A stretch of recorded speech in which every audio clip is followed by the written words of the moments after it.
You're watching Food for Thought, brought to you by Manor House, Health Education and Wellness.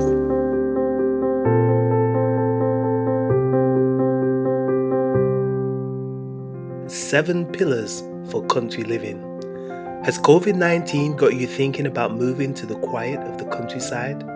You're not alone. According to data from Zoopla, searches for homes in rural locations were up 68% in the first week of May 2020. With extensive lockdowns to confined spaces, country living has climbed up the priority ladder for many. So where can you start? Wisdom have built her house, she have hewn out her 7 pillars. Pillar number 1. Think big, start small. Nature itself teaches us first the blade, then the ear, after that the full corn in the ear. While you may have your ideal countryside dream, it's not going to happen overnight. So think big, but start small. Start by making a plan. Remember, ink makes you think, so write it down. Start looking, get some advice, start saving. Break down your plan into small, achievable stages. You may plan to rent in the country before you buy, or you may plan your first move to the edge of your current town before taking a further leap into a more rural location.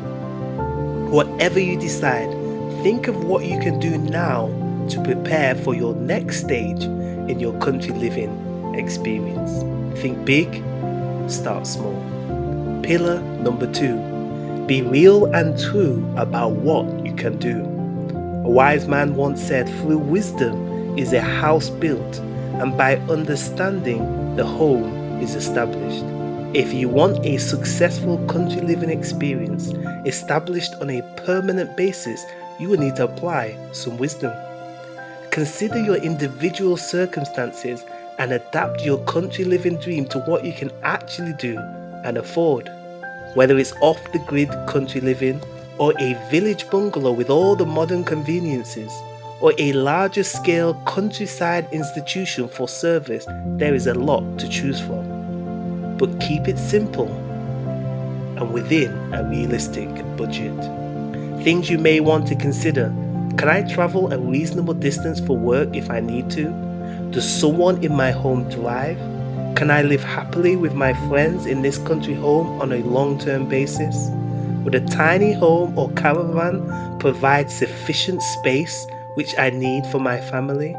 If I buy a raw piece of land with no planning and no services, would I really have a home at the end of it all?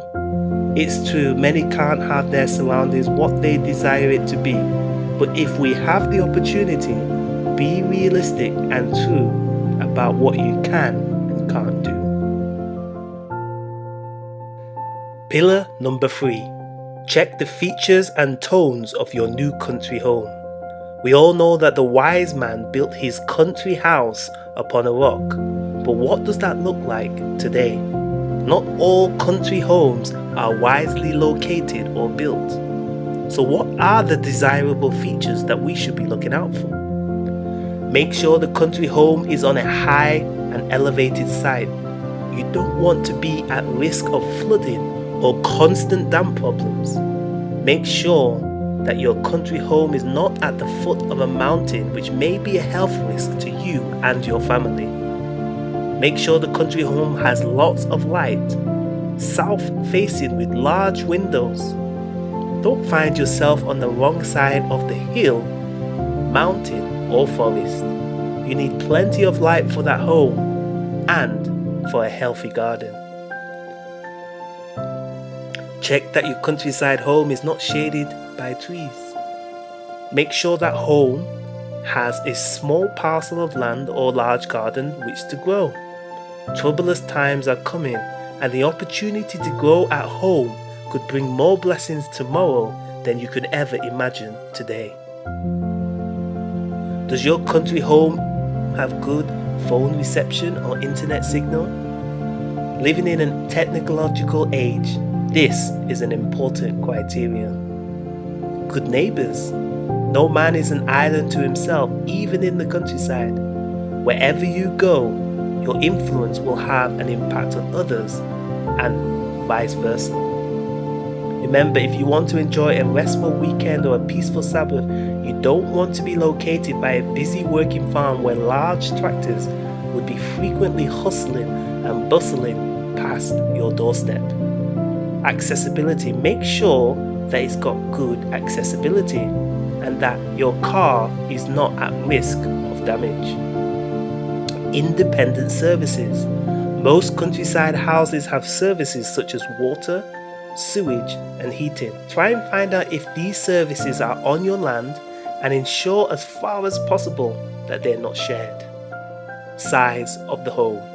Keep it small and affordable where possible, unless you need something larger for an institution, and even then you want to have a plan for the maintenance costs for large-scale country living projects. Adaptable. You're bound to want to make some changes to the house. If it's a listed property or in an area of outstanding beauty, you may be constrained on the changes you can actually make.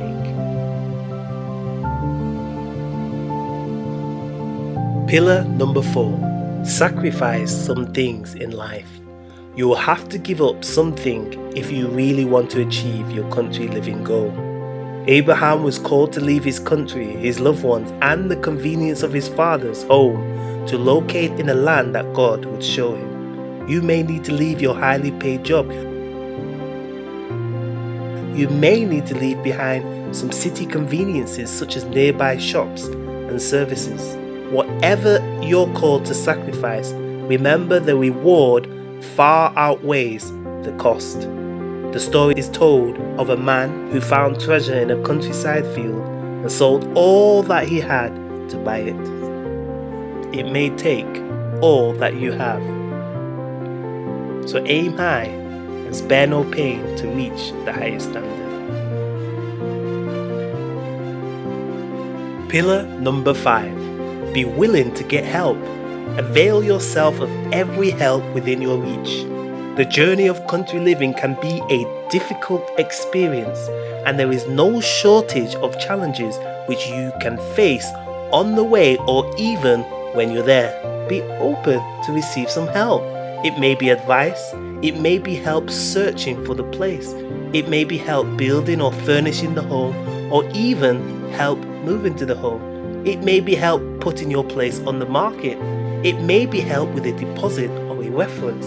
It may be help negotiating a sale or maintaining your countryside home. Whatever the help, even if it's financial help through loans, any help is helpful. But if you do take a loan, have a plan to pay it back. Pillar number 6. It's a change in your lifestyle and not just a change in location. Except the Lord build a house, they labor in vain that build it. True country living is not just about a change in location, but it's a change in the life, a change in the character.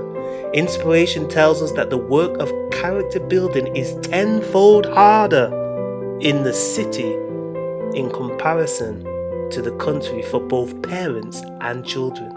Exchanging the artificial excitements of the city for the simple and natural pleasures of the country. Swap the gym for the garden, the TV screen for the wildlife, the indoor life for the outdoor experience. You'll need warm clothes, possibly a 4-wheel drive vehicle, and more importantly, a change of heart.